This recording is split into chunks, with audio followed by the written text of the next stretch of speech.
Olá, boa noite, que prazer, mais uma segunda-feira aqui com você, depois de um fim de semana legal, tranquilo, gostoso. Hoje estamos começando a semana Alto Estilo, hein, gente? Alto Estilo, já vou estar apresentando direitinho aqui, porque não vai dar para eu ler tudo isso aqui. É uma pessoa que tem um currículo muito grande, então tem que ser devagar. E antes de qualquer coisa, eu quero agradecer a Ótica Guatelli que nos... Deixa eu abaixar aqui, senão já faz... Que nos presenteou na semana passada com aquele óculos de sol, que o Kel, bombeiro lá de Osasco, ganhou no nosso sorteio aqui no nosso podcast.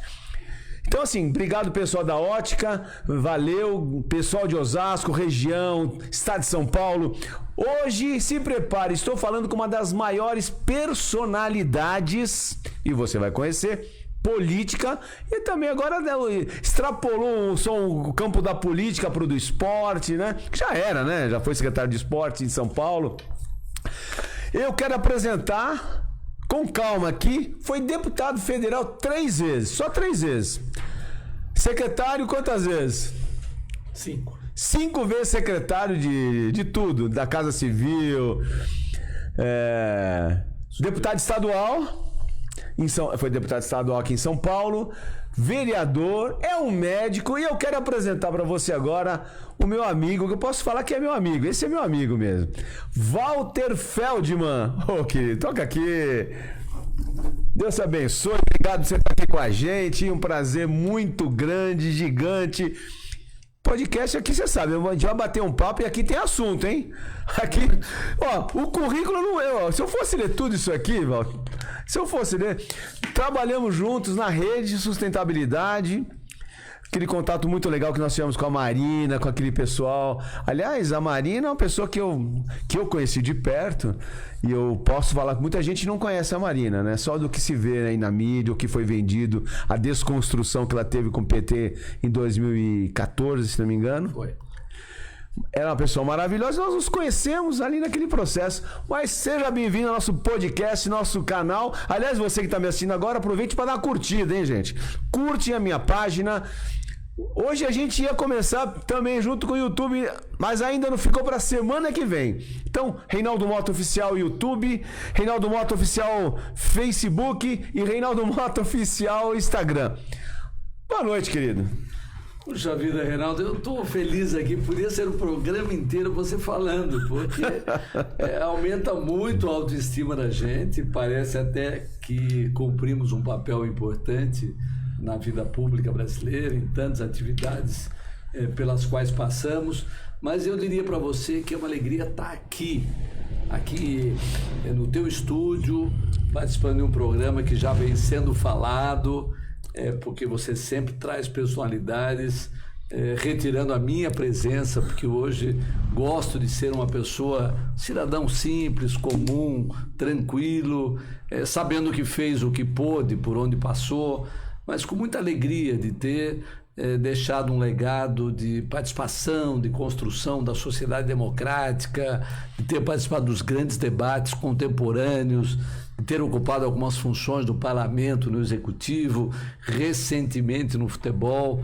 Eu fui secretário-geral da Confederação Brasileira de Futebol durante 6 anos e agora muito feliz por estar vivendo. Eu digo o seguinte, Reinaldo, que eu fui médico para entender as questões relativas à vida e à morte. Eu fui político para entender as questões relativas ao poder e à sociedade. E eu fui dirigente de futebol para entender as paixões. Aí as pessoas que me conhecem perguntam, bom, Walter, e agora? O que você vai fazer? Sabe o que eu respondo? O quê? Vou viver um grande amor. Isso aí. Um grande amor com a mulher que eu amo, que eu estou profundamente apaixonado já há muitos anos. A Vanessa que me vestiu, é minha estilista, que me trouxe aqui. Tá bonito, hein? Tá bonito. Para que pudesse mostrar esse sonho de ser permanentemente jovem e poder continuar contribuindo com o Brasil. Você viu, já começamos bem, começamos quente aqui no nosso podcast hoje. Homem apaixonado é outra conversa. E sabe que essa é uma questão, em geral, dita pelas mulheres. O homem, em geral, tem vergonha de falar isso. Eu não tenho. Até porque eu li esses dias, e você já deve ter visto, que o homem chega à sua maturidade plena capacidade de realização absoluta aos 60 anos. Você sabia disso? Não, não sabia. Aos não 60 sabia. anos, quando a maioria já está aposentando, eu estou com 67, eu estou na minha atividade plena. Sabe qual é a segunda década que você é pleno? Qual? Aos 70. Ah. De 70 a 80. Depois que volta aos 50, dos 50 aos 60. Então, eu tenho pelo menos mais 13 anos aí de atividade plena que eu pretendo contribuir com a minha família, que me teve tanto tempo longe, ausente, por essas atividades que eu exerci, mas também com o Brasil, que ainda precisa ter grandes transformações e das quais nós vamos participar. E o Brasil precisa mesmo. Essa é uma discussão muito atual, muito polarizado, né? Não, ó, já que você citou o Brasil está muito polarizado. Não sei, viu? Eu estou meio preocupado com o nosso país, viu, Walter?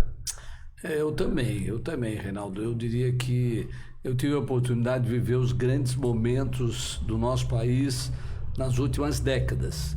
Eu fui estudante de medicina e líder estudantil no centro acadêmico na década de 70, em pleno regime militar, onde DOPS, áreas de segurança, prisões e desaparecimentos de políticos era muito frequente, nada se sabia porque não havia liberdade.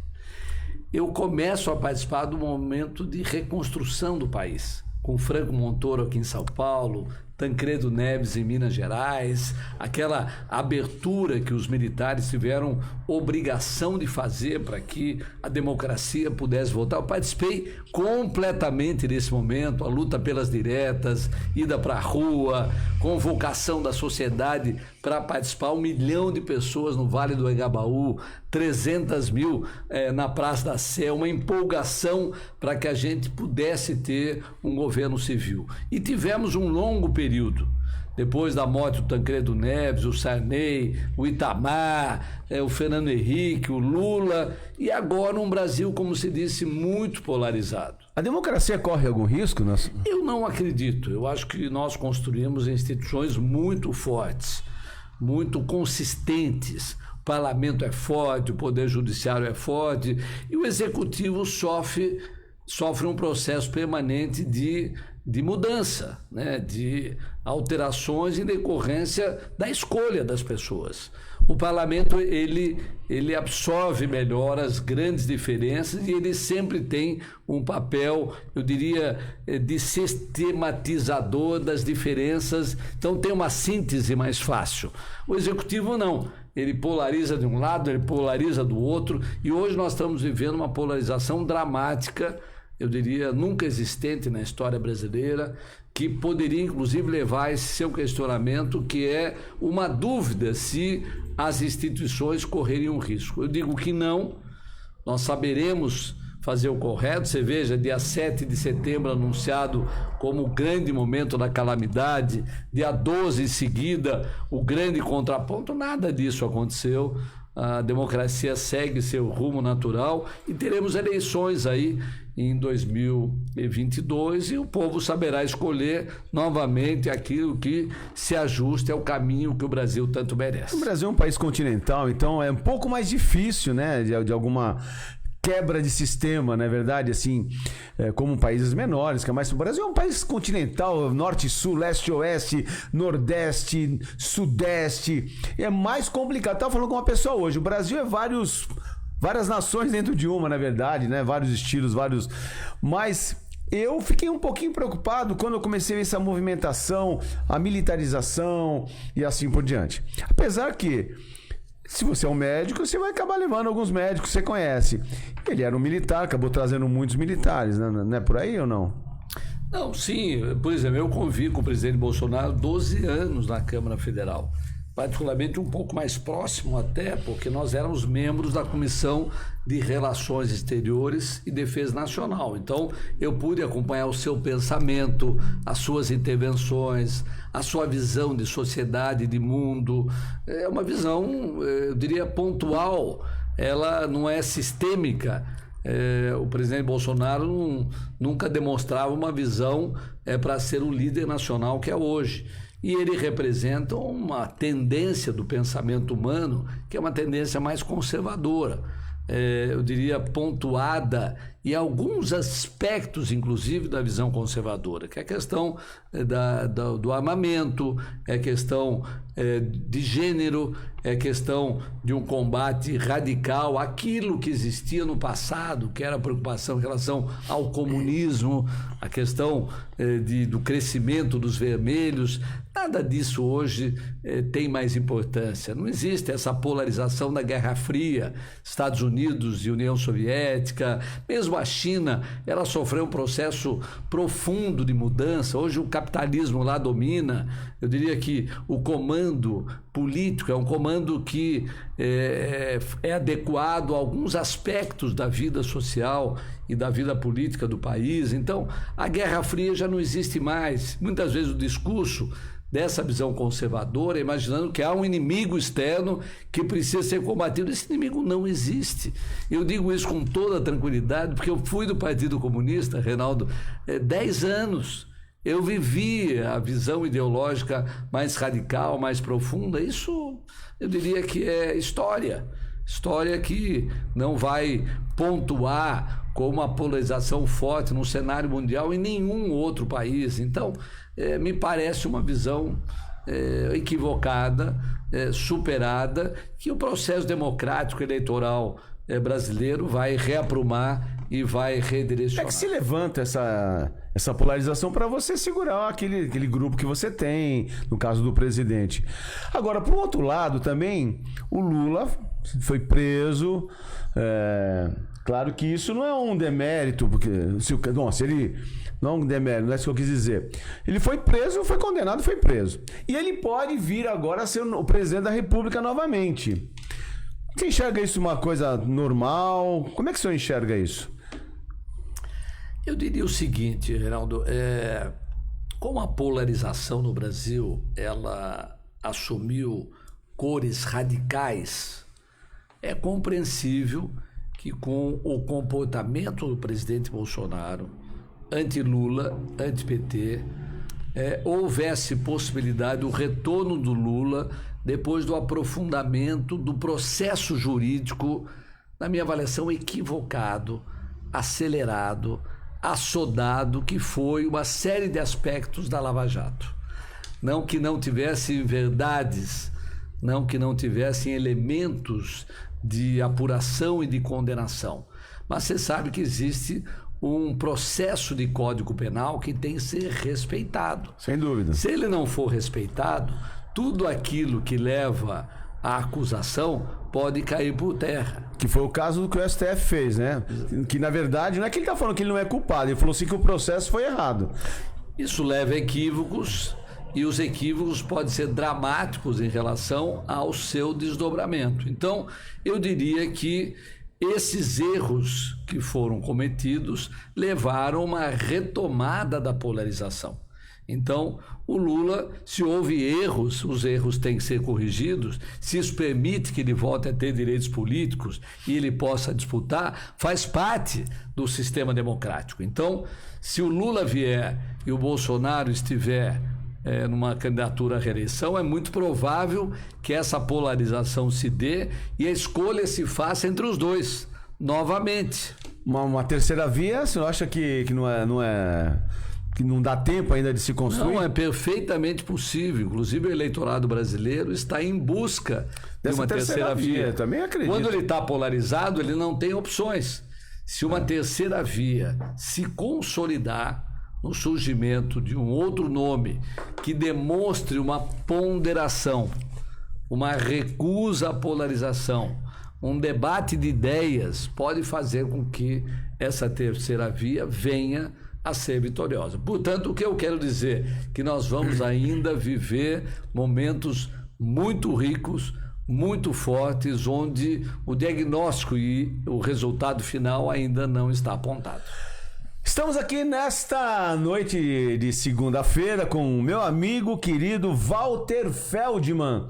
Já foi deputado federal, deputado estadual, secretário de governo, presidente da Assembleia. Presidente da Assembleia, segundo o presidente da Assembleia, que eu tenho uma amizade. O outro é o Vaz de Lima. Tenho uma relação ótima com o Vaz de Lima. Você era do PSDB? Na época... Fundador do PSDB. Fundador, hoje continua no PSDB. Fiquei 25 anos no PSDB, só saí para acompanhar a Marina. No PSB. No PSB. Que era a rede. A Marina e para fundar a rede. Hoje você está... Hoje, quando eu entrei na CBF, a convite da direção na época, porque eu havia sido secretário de esportes, é isso que me vincula ao futebol, naquele período, eu tinha o compromisso de me desfiliar.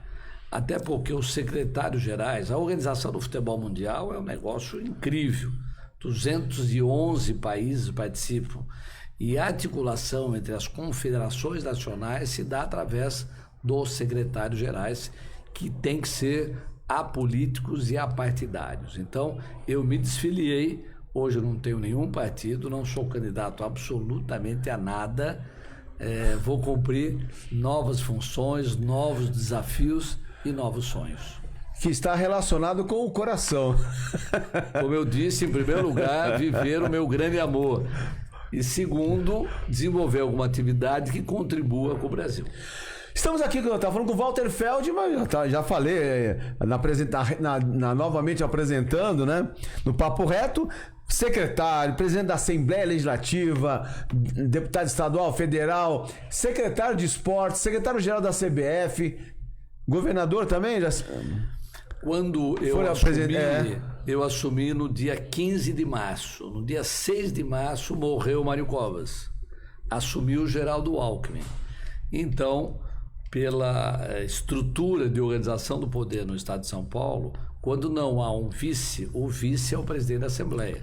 Então eu fiquei 2 anos vice-governador do Geraldo Alckmin e durante 2 momentos assumi o governo do estado de São Paulo, quando o Geraldo viajou com tarefas institucionais. É mais difícil o executivo do que o legislativo? É mais complicado? O executivo é mais vibrante. O executivo é o dia a dia.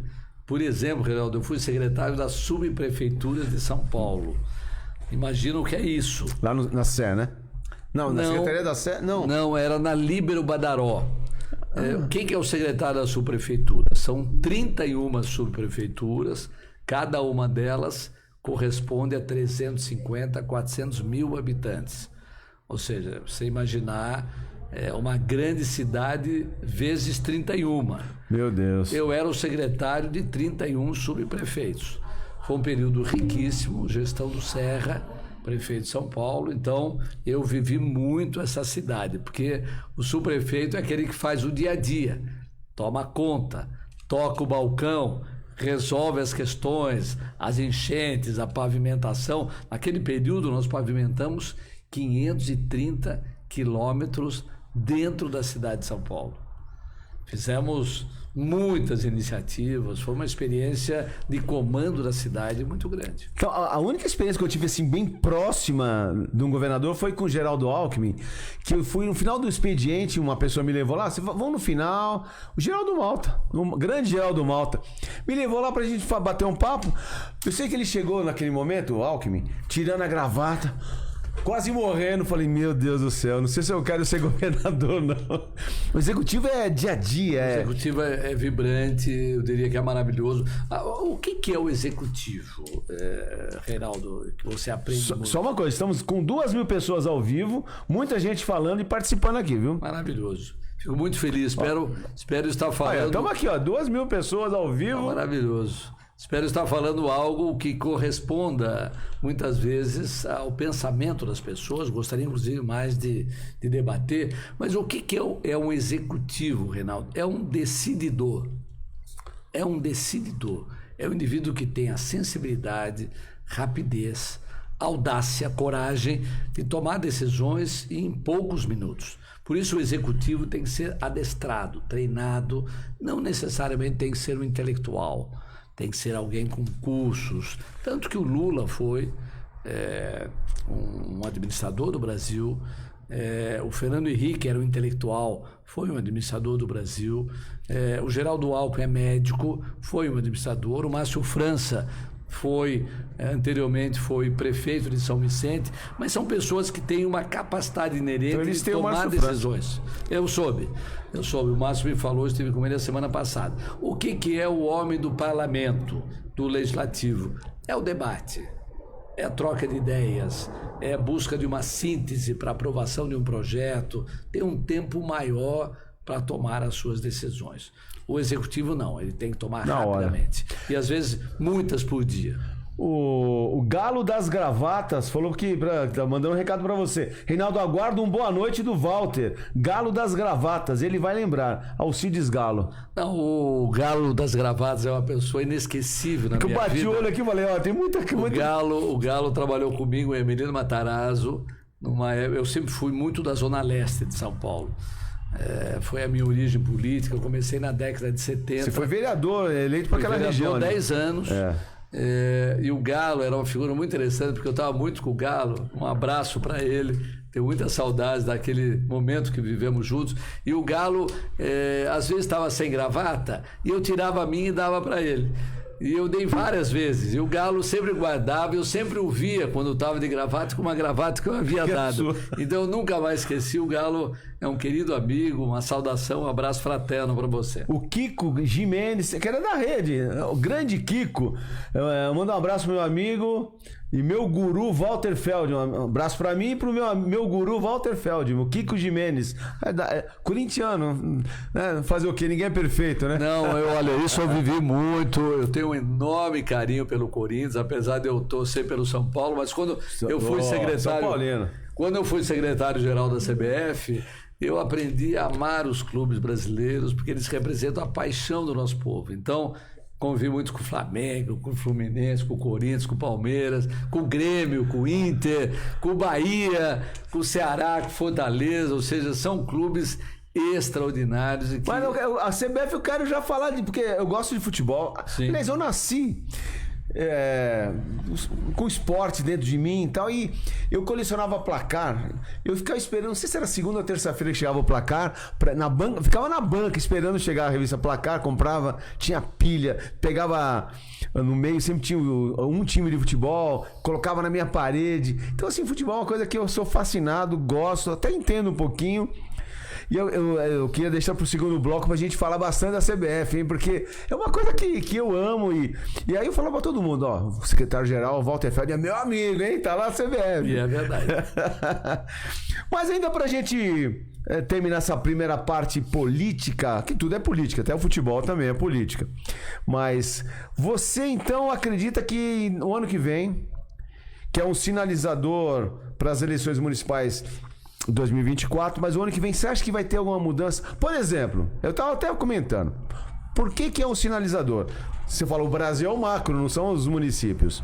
Mas tudo pode mudar. Se o Lula ganha a eleição, como eu falei com o Emídio vira um ministro.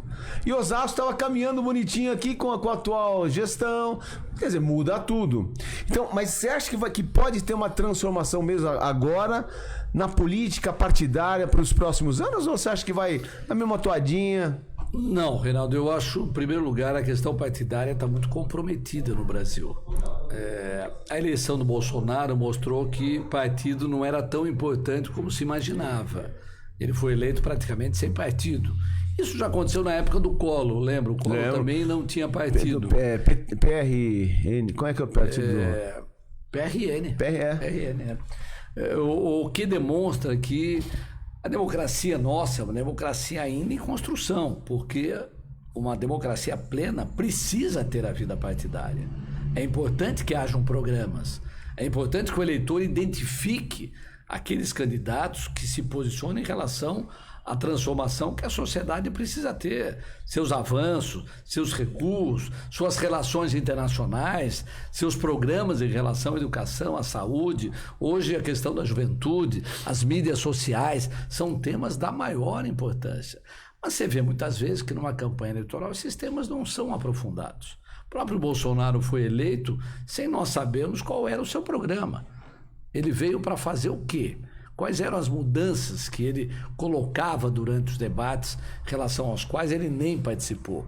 O que mostra que nós temos ainda uma grande fragilidade. Então, eu acho que a experiência Fernando Henrique, Lula, Bolsonaro, nos dá maturidade para nós escolhermos caminhos que sejam o caminho de um avanço mais seguro, mais sólido, mais consistente, que nos coloque num cenário internacional de maior credibilidade, de maior protagonismo, de maior respeito. Hoje o Brasil está mal lá fora.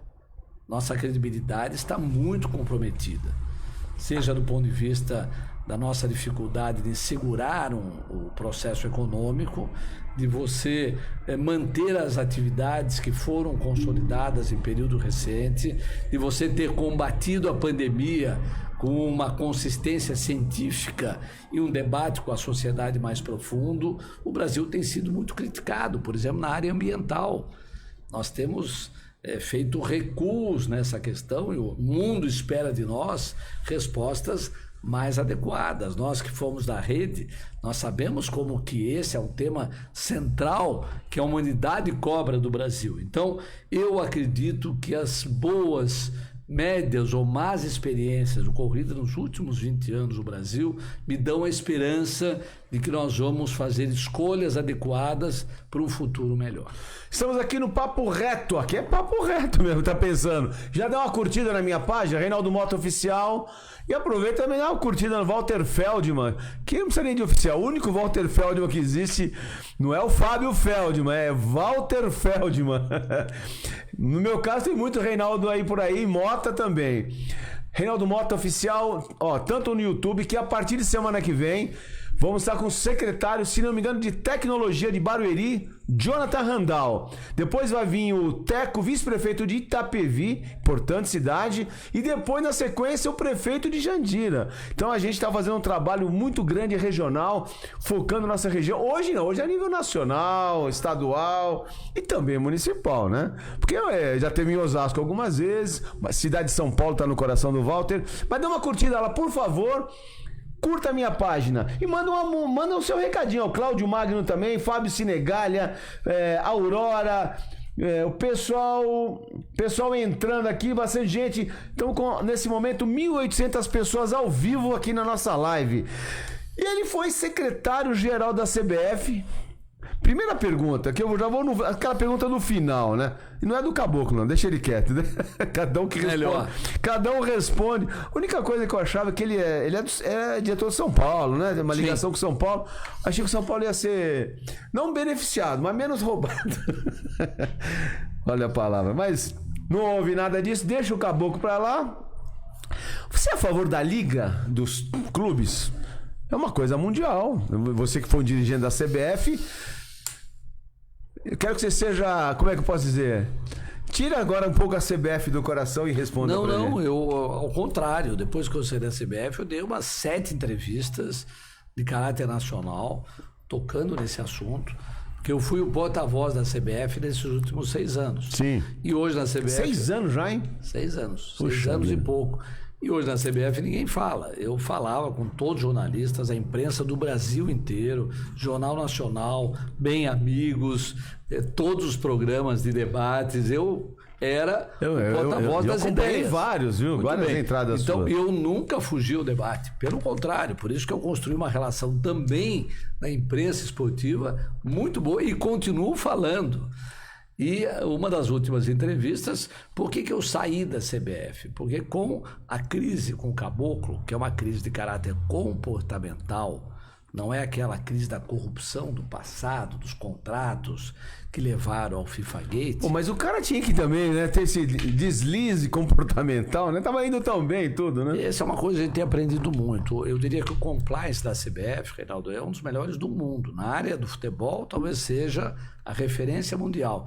Mas ele não consegue segurar um desvio de comportamento do presidente. Mas consegue a instituição, porque quando o presidente Caboclo cometeu os seus equívocos, nós, diretoria, fomos à comissão de ética da CBF e pedimos a saída dele.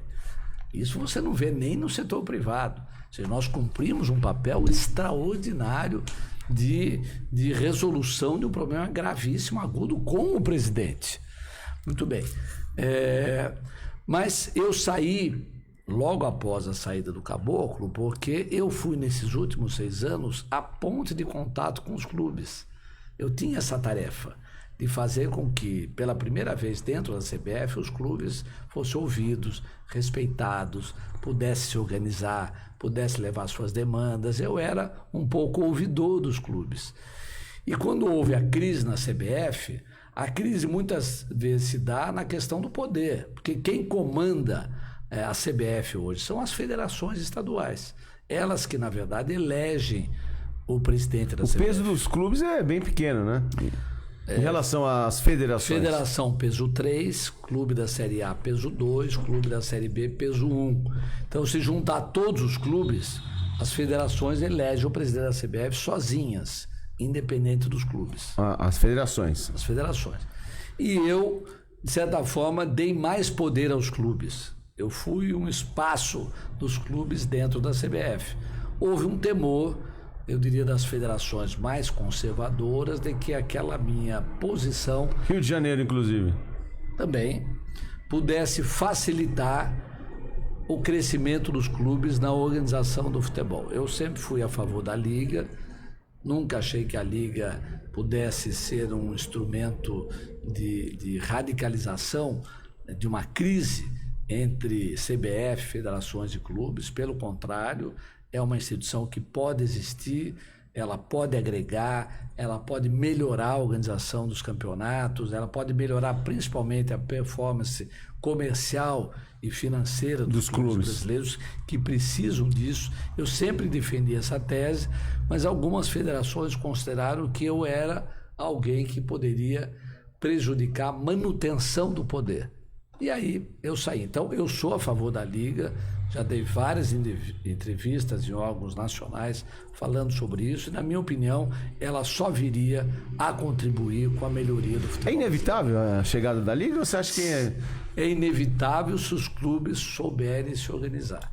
Porque tem esse problema também. Não é que a federação de lá, os clubes de cá, há lutas entre si.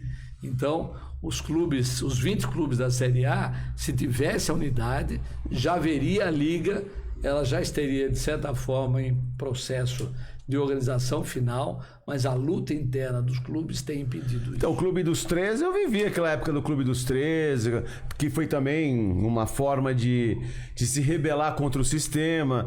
Mas, assim, o sistema é cruel, né? É muita grana envolvida, é uma coisa muito pesada. Mas os clubes é que estão sendo prejudicados. Você viu? Os times... Tá acabando um time como Vasco, Botafogo. Os caras não tem mais... Vai chegar um momento que eles não vão ter força mais. E vão deixar de ser serem grandes, para serem times pequenos. É agora o momento dessa união dos clubes. Porque a grana é curta para os clubes, para alguns o dinheiro chega, mas para os times não. O Flamengo monta uma máquina, o Galo monta uma máquina, o outro monta... E os times médios vão ficando para trás. E tem que ter a justiça na organização desses campeonatos. E essa liga viria para pelo menos trazer uma justiça com todo mundo, não é isso? Não. Não é isso? Não. Então explica para mim, então. Eu diria que aí tem muitos equívocos. Muitos. Primeiro, a CBF não tira dinheiro dos clubes. Não, entendi. Não, eu sei, eu só estou querendo no geral. CBF não tira dinheiro dos clubes, porque muita gente acha isso. CBF está rica, os clubes estão pobres. Não existe... Mas na organização do campeonato, por exemplo... Eu vou já dizer para você, vou responder tudo o que você deseja. Mas eu estou querendo quebrar alguns equívocos. O dinheiro da CBF vem dos patrocinadores da seleção brasileira. Ok. 90% vem daí. E não haveria a maior parte dos campeonatos brasileiros se não fosse o dinheiro da CBF. Hoje há 21 competições nacionais. Base, feminino, Série A, B, C, D. Tem 21. Quando nós entramos em 2015, havia 6, 8 no máximo. E tudo praticamente é mantido e bancado pela CBF.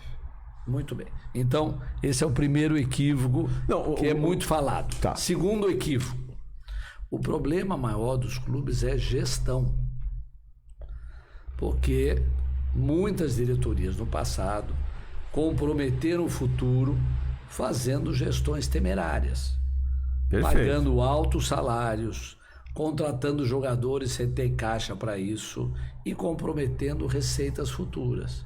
Isso aconteceu com o Vasco, isso aconteceu com o Cruzeiro recentemente, isso aconteceu com muitos outros clubes que estão muito bem posicionados, mas que têm enormes dívidas do passado.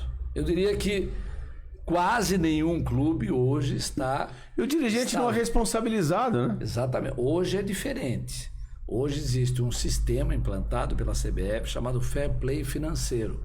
O clube só pode gastar dentro das receitas que ele recebe. E ele não pode comprometer gestões futuras. Então, há um processo de mudança muito grande. Muito grande. Se fizesse a Liga, o que aconteceria? Isso. Na Série A, Reinaldo, na Série A CBF praticamente não recebe nada para organizar a Série A. Nada. Recebe apenas o recurso do name rights, que é o açaí atacadista. É o único dinheiro que entra do patrocinador para organizar a Série A. Quanto que a CBF gasta com a Série A? Mais de 30 milhões. O que ela recebe nem é metade disso. Então ela gasta para organizar a Série A. Todo o dinheiro da Série A vai para os clubes. E eu vou dizer para você outra questão. A justiça no futebol brasileiro. O árbitro não rouba. Não existe mais isso. O VAR não é adulterado. Não existe. Mas erra, né? Só erra. Não, exatamente, Reinaldo. Erra. Como o ser humano erra. O VAR também pode errar. Mas o número de erros diminuiu incrivelmente com o VAR. E o árbitro hoje é alguém que depende daquilo, ele vive daquilo. E as câmeras estão em cima dele. Se ele roubar, ele está perdido para o resto da vida. Então, não existe um árbitro de São Paulo ajudar o Fluminense. Não existe um árbitro de São Paulo ajudar o Palmeiras. Isso não existe mais. Isso eu diria que é um equívoco que permaneceu e permanece. Porque todos os clubes acham que são roubados. Então, primeiro, o dinheiro da CBF é da seleção. Segundo, o comprometimento financeiro dos clubes se dá por gestões do passado e que tem que mudar agora. Uma liga ajudaria? Ajudaria.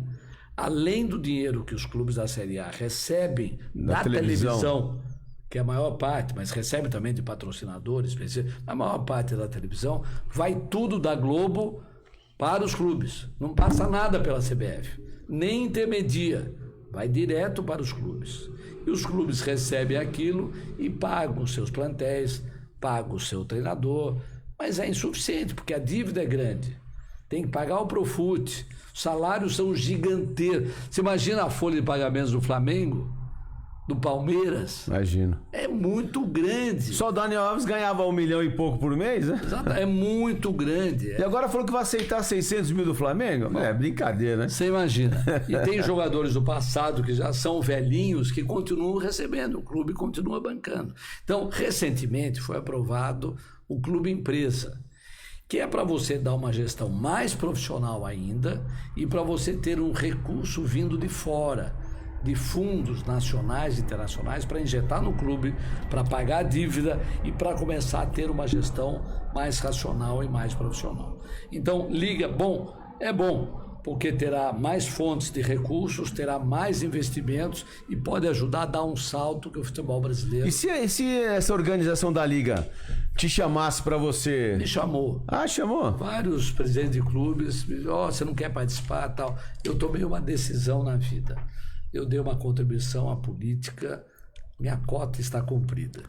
Eu dei uma contribuição ao futebol, minha cota está cumprida. Eu dei a medicina, a cota está cumprida. Eu quero um novo desafio, Reinaldo. Qual que é esse novo desafio? Eu estou pensando, mas provavelmente será ligado à educação.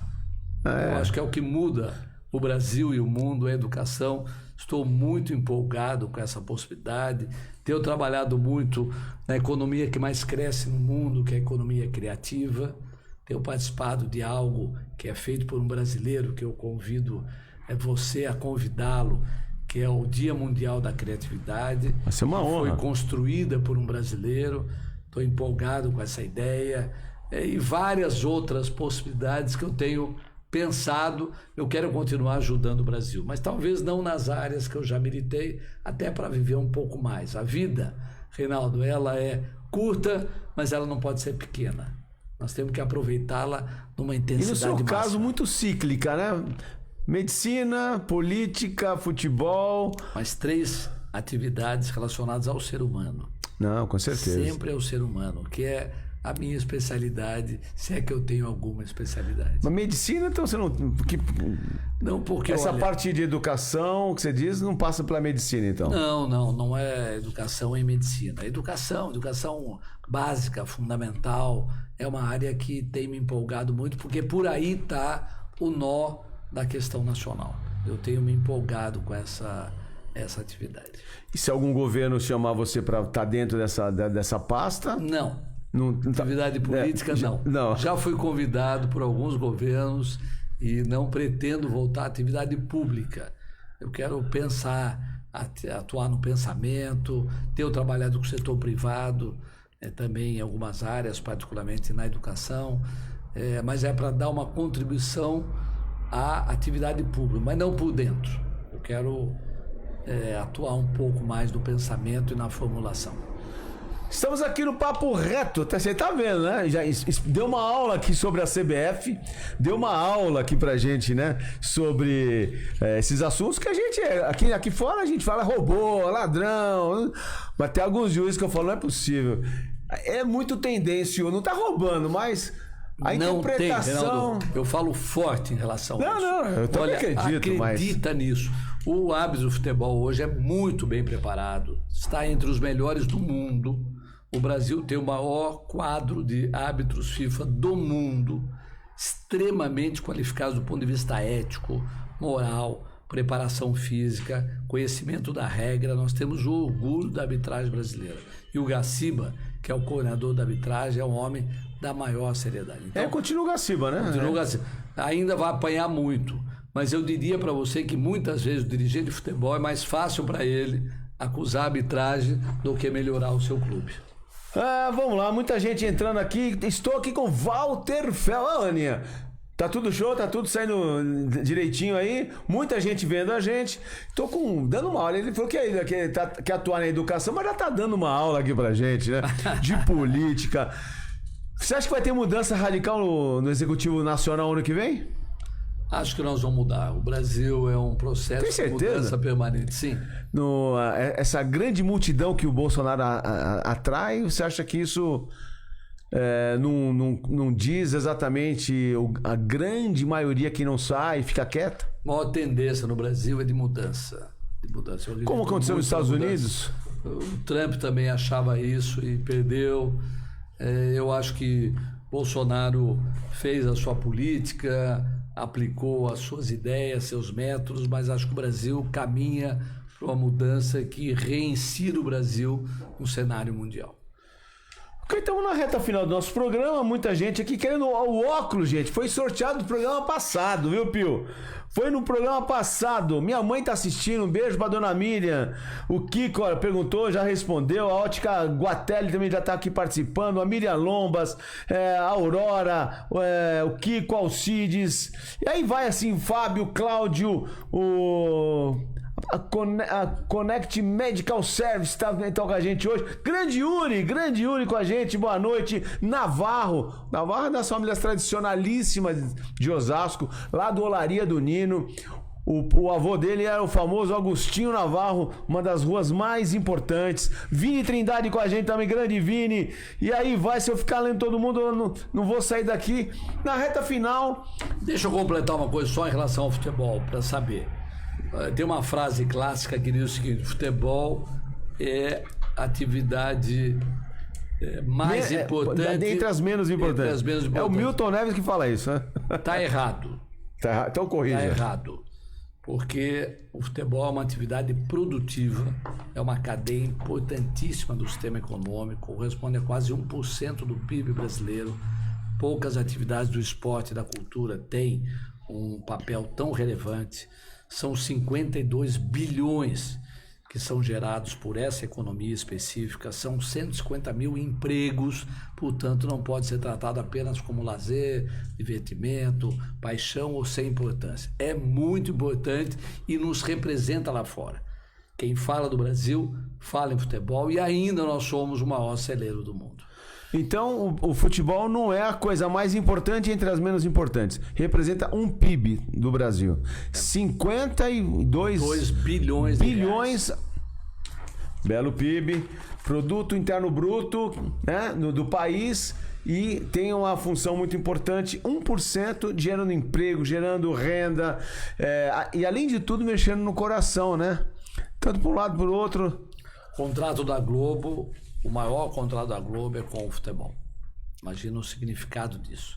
É a televisão que a gente vê todos os dias, todo momento aparece patrocinadores, mesmo fora da atividade esportiva, que são gerados... E a Globo está sentindo bastante o baque, né? Está perdendo esse monopólio. Que é uma mudança muito grande, né? As mídias sociais têm ocupado o papel, outras emissoras de televisão estão entrando no mundo do futebol, o que é positivo.